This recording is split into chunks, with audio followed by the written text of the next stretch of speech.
entrevista de hoy, 7:03 del viernes, la ONU publicó su informe sobre derechos humanos en el Ecuador. El documento analiza varios puntos, entre ellos la libertad de expresión, los avances en materia de igualdad de derechos, la adopción del Código Orgánico Integral Penal y la situación de la justicia en el país. Los detalles del informe y el análisis en este espacio. Gustavo Yalc, presidente del Consejo de la Judicatura.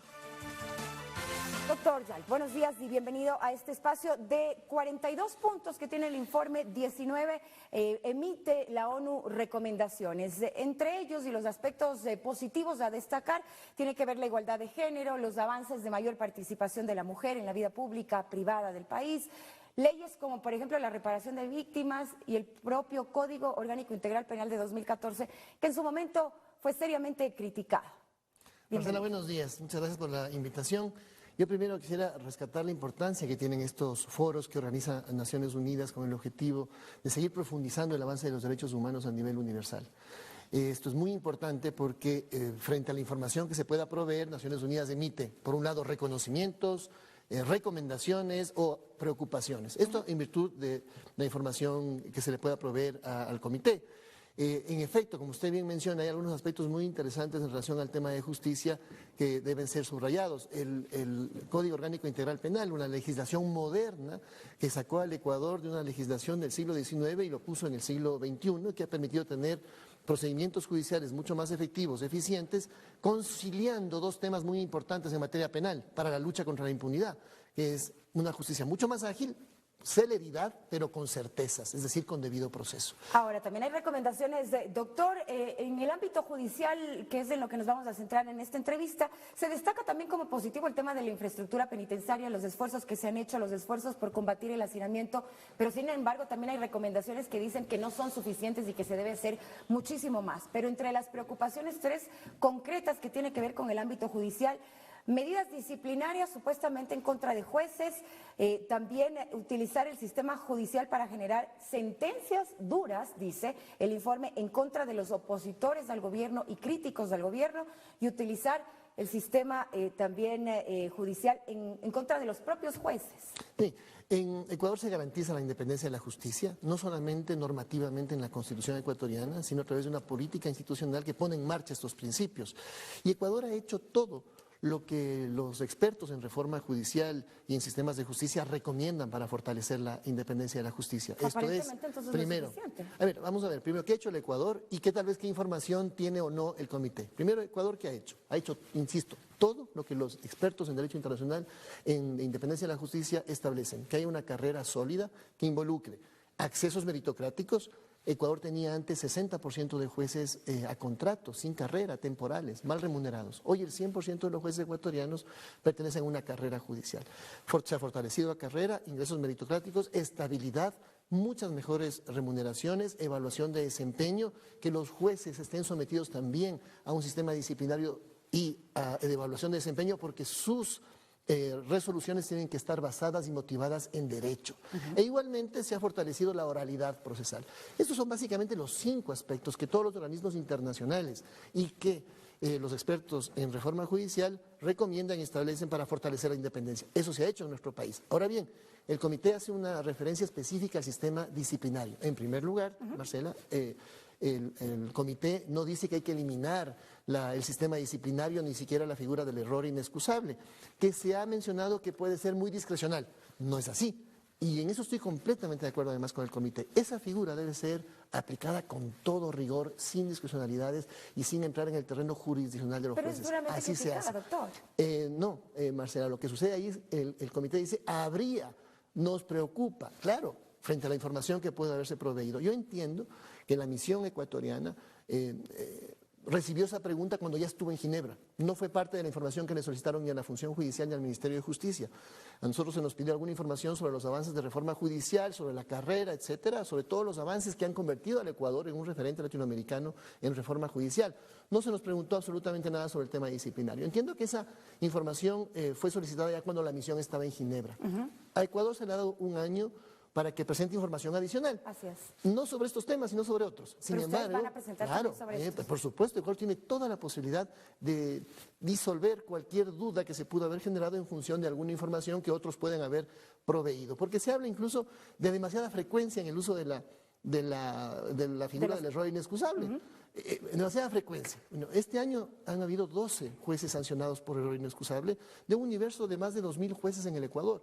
Eso representa el 0.5%. No es un uso frecuente. Y supuestamente adicionalmente, siempre motivadamente y siempre con el rigor que involucra el tratamiento de esos temas, porque no le podemos decir también a las partes procesales, no se quejen. O si se queja, no le vamos a atender su queja. Si es que tiene el fundamento y tiene las pruebas pertinentes, y debo decir, más del 90% de las quejas son rechazadas o terminan con ratificación de inocencia de los funcionarios judiciales. Hoy tenemos una función judicial de mucha mayor calidad y mucha mayor solvencia. Pero también, por supuesto, la gente tiene derecho a quejarse. Pero y cuando hay los fundamentos precisos, tiene que haber la sanción pertinente. Doctor, pero desde la consulta popular la queja frecuente desde el lado de la oposición ha sido la misma, la falta de supuestamente independencia en la justicia, sobre todo generar duras medidas, y hablo del mismo tema e insisto, duras sentencias en contra de críticos del gobierno. Sí, esa una vez más es una afirmación que no tendría una base más que un rumor o una preocupación que se genera, pero ¿cuál es el fundamento para llegar a esa afirmación? En el Ecuador no existe alguien que sea sancionado por sus ideas políticas, no existe nadie que haya sido sancionado por protestar. Esos dos aspectos son derechos que están en nuestra Constitución. La participación política y el derecho a la protesta están consagrados en la Constitución. Uno puede protestar teniendo razón o no teniendo razón, tiene derecho a protestar. Lo que no puede hacer es cometer delitos, es decir, cerrar vías, servicios públicos, agredir a policías, destruir bienes privados o públicos. Eso ya no es protestar, eso ya entra en un terreno diferente. Y no se puede confundir lo uno con lo otro. Pero personas que en el Ecuador hayan sido sancionadas o privadas de libertad por sus ideas políticas no existen. Doctor, ¿creería usted entonces que en este punto específico el análisis es un tanto sesgado? Yo creo que faltó información. Principalmente esa es mi impresión. Porque creo que las preguntas surgieron ya cuando la misión estaba en Ginebra, esa es mi impresión. Y creo que en este año, en el que el comité ha mencionado que se aclaren 3 aspectos, pero que ni siquiera hace referencia a estos, no pide más información sobre los aspectos de justicia, pero nosotros vamos a entregar toda esta información para que a través de los canales diplomáticos pertinentes se haga llegar toda esta información, porque justamente Ecuador tiene toda la solvencia internacional para presentar toda esta información que le ha convertido al Ecuador en un referente latinoamericano de reforma judicial. Es por esto que también hemos recibido importantísimos reconocimientos muy recientemente. España. En España, a través de la Fundación Carlos III, la Cruz Iberoamericana por la Justicia, igualmente el haber sido designado por 23 países de Iberoamérica como Secretaría Pro Tempore, que convierte al Ecuador a Quito, específicamente en la capital iberoamericana de la justicia por estos próximos 2 años. Esta misma semana se reúne aquí en Quito 10 representaciones de Iberoamérica, que es la Comisión de Seguimiento de los Acuerdos de la Cumbre Iberoamericana de Justicia. Es decir, Ecuador tiene un espacio, está ubicado en el mapa judicial iberoamericano como un referente positivo. Recibimos delegaciones de Perú, de Panamá constantemente, próximamente tendremos expertos de Francia nuevamente en nuestro país. Nuestra escuela judicial se ha fortalecido con el acompañamiento de 11 misiones de Francia, de la Escuela Judicial Francesa. Doctor, tenemos avances institucionales muy importantes. Pero aparentemente todo lo que usted menciona, que sin duda constituyen avances, no serían del todo positivos o no serían suficientes, ese sería el término correcto, tomando en cuenta no solamente lo que dice el informe en ese punto específico del que hemos hablado, sino, por ejemplo, aquí mismo, las críticas que han venido casa adentro desde la Defensoría Pública, por ejemplo, de penas supuestamente excesivas que se da por delitos que no deberían tener estas penas tan grandes. A ver, 2 aspectos. Primero, hay que seguir trabajando en la reforma judicial, hay que seguir avanzando, hay que seguir consolidando la carrera judicial como una columna vertebral de lo que significa la independencia de la justicia. Por supuesto que hay que seguir trabajando, pero los avances son enormes y hay que proveer correctamente esa información. En segundo lugar, el tema de ciertas críticas de la Defensoría Pública, tan recientes de estas semanas, cuando se trata de un funcionario que tiene 9 años en funciones, el funcionario público de más larga duración en su propio cargo. Qué lástima que no lo haya dicho antes o que haya participado dentro de lo que significó la elaboración del COI con estas observaciones, pero en la realidad, Marcela, la realidad es que, primero, no hay un ejemplo de una sentencia que esté por fuera de la ley, ninguna. En segundo lugar, si ya no son los jueces, porque al principio decía que eran los jueces que eran severos y demás, pero no, hay un ejemplo de una sentencia por fuera de la norma, por fuera de la ley. Se dirige hacia el Código Orgánico Integral Penal, que ahora Naciones Unidas además lo ve como un avance muy importante. Bueno, que presente un proyecto y diga qué delitos quiere que se sancionen con mayor suavidad y qué delitos con mayor dureza. Fíjese que el peculado, por ejemplo, Ecuador tiene una legislación muy dura sobre el peculado, es de las legislaciones de mayor dureza en la región. Si se quiere hacerla más dura, bueno, que se discute y se la haga más dura. Si es que hay delitos de robo que deben ser sancionados con menor dureza, habrá que ver. Yo creo que hay que analizarlo con mucha seriedad, porque lo que está en juego no es un celular.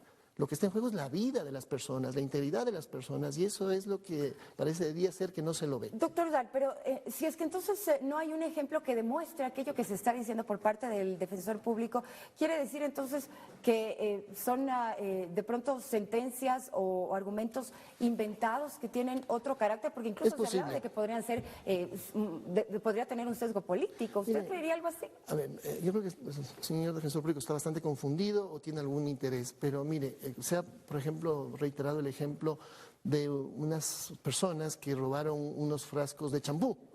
Lo cierto es que la propia defensa pública es la que se acoge al procedimiento abreviado y el defensor público de estas personas es la que acepta la pena de 2 años por asociación ilícita. ¿Por qué entonces luego las críticas? Exactamente, si es la propia defensa pública, la que en la mayoría de los casos que presenta la propia defensa pública es la que se acoge al procedimiento abreviado aceptando la pena y por lo tanto no apela.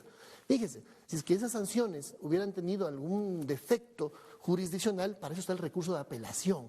Pues en ningún caso de los presentados la defensa pública ha presentado ninguna apelación jurisdiccional. Muy al contrario, ha sido lo que ha promovido los procedimientos abreviados, aceptando las responsabilidades de sus defendidos frente a las pruebas presentadas por la Fiscalía. Doctor, 30 segundos. Si las sentencias son justas en este caso y el tratamiento de la justicia adecuado en lo que va de todo este tiempo, hay algo que probablemente haría pensar lo contrario. Al menos eso es lo que se dice de acuerdo al análisis que se ha hecho de parte de cierto sector.